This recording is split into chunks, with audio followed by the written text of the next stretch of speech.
بسم اللہ الرحمن الرحیم۔ شروع اللہ کا نام لے کر جو بڑا مہربان نہایت رحم والا ہے۔ آج کا انسان صرف مکان میں رہتا ہے، اس کا گھر ختم ہو گیا ہے۔ غصے کی موجودگی میں کسی کو معاف کر دینا بھی صدقہ ہے۔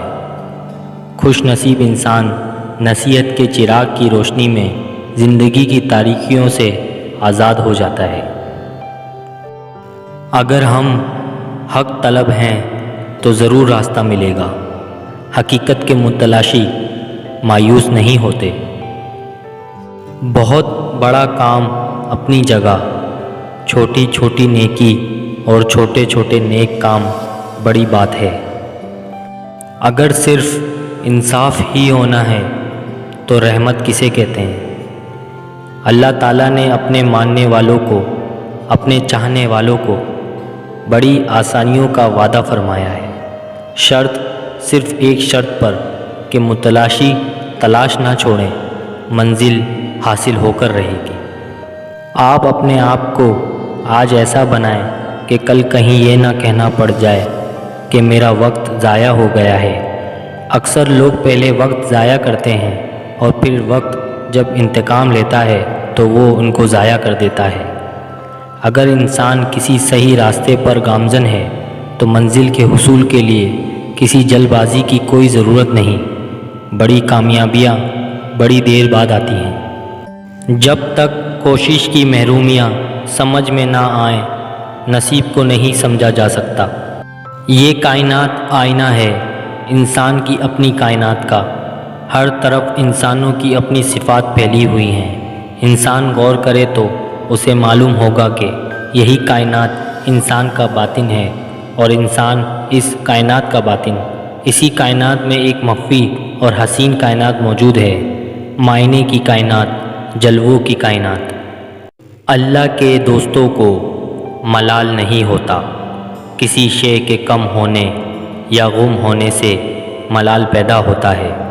اگر انسان اپنے کسی حاصل پر ہمیشہ قابض رہنے کی خواہش نکال دے تو ملال پیدا نہیں ہوگا۔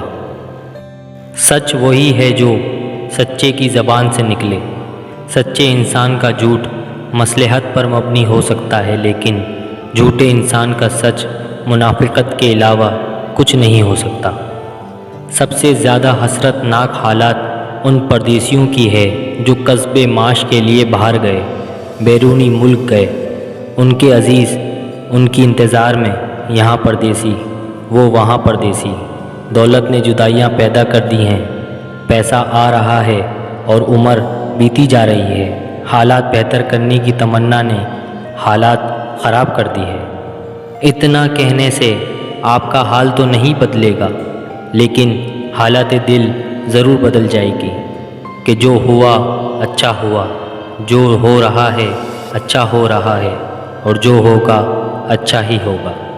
اگر تمنا حاصل سے زیادہ ہو تو اضطراب پیدا ہوگا، انتشار ہوگا، اور اگر حاصل تمنا سے زیادہ ہو تو سکون کا باعث بنے گا۔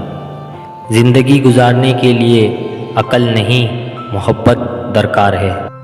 توبہ کر لی جائے تو ایک اچھے وقت کا آغاز ہو سکتا ہے۔ آپ اللہ کی باتوں کو مانتے جائیں، ورنہ اعتراض کرو گے تو محروم ہو جاؤ گے۔ اعتراض شیطان کا مقام ہے۔ اچھی نیت ہی اچھا مقدر ہے۔ اس شخص کی تقدیر بگڑ جاتی ہے جس کی نیت میں فطور ہو۔ نیت کا برا انسان مقدر کا برا ہوتا ہے۔ دعا سے بلا ٹلتی ہے، زمانہ بدلتا ہے۔ انسان اپنے اعمال کی عبرت سے بچ سکتا ہے۔ دوستوں کے درمیان غصہ کیا ہے؟ یہ اپنے آپ کی بربادی ہے۔ غصہ ہمیشہ ہی کنزیوم کرے گا، نقصان دے گا۔ غصے سے جو بچ گیا سمجھو وہ تباہی سے بچ گیا۔ خواہشات کا ادھم مچا ہوا ہے، نصیحت کی آواز کیسے سنائی دے؟ خوشی کا تعاقب کرنے والا خوشی نہیں پا سکتا۔ یہ عطا ہے مالک کی جو اس کی یاد اور اس کی مقرر کی ہوئی تقدیر پر راضی رہنے سے ملتی ہے۔ ماں باپ کا اولاد پر غصہ ایک بد دعا ہے۔ دوست کمزور ہو جائیں تو دشمن خود بخود طاقتور ہو جاتا ہے۔ اندرونی انتشار بیرونی یلغار کی راہ ہموار کرتا ہے۔ حقوق کی ادائیگی محبت پیدا کرتی ہے اور حقوق کی پامالی نفرت۔ محبت اطاعت پیدا کرتی ہے اور نفرت بغاوت۔ طاقتور حقوق ادا کرتا رہے تو طاقتور ہی رہے گا۔ حقوق ادا نہ کرنے والا ظالم کہلائے گا اور ظالم سے طاقت چھین جائے گی۔ یہ قدرت کا اصول ہے۔ غصہ جو ہے یہ اعتماد کی کمی کا نام ہے، اور غصہ جو ہے یہ انڈرسٹینڈنگ کی کمی کا نام ہے۔ جب کسی کو غصہ آتا ہے تو وہ نہ تو اپنے آپ کو سمجھ سکتا ہے اور نہ دوسرے کو سمجھا سکتا ہے۔ غصہ کمزور انسان کو جلا دیتا ہے اور طاقتور انسان کو مزید تحمل دیتا ہے۔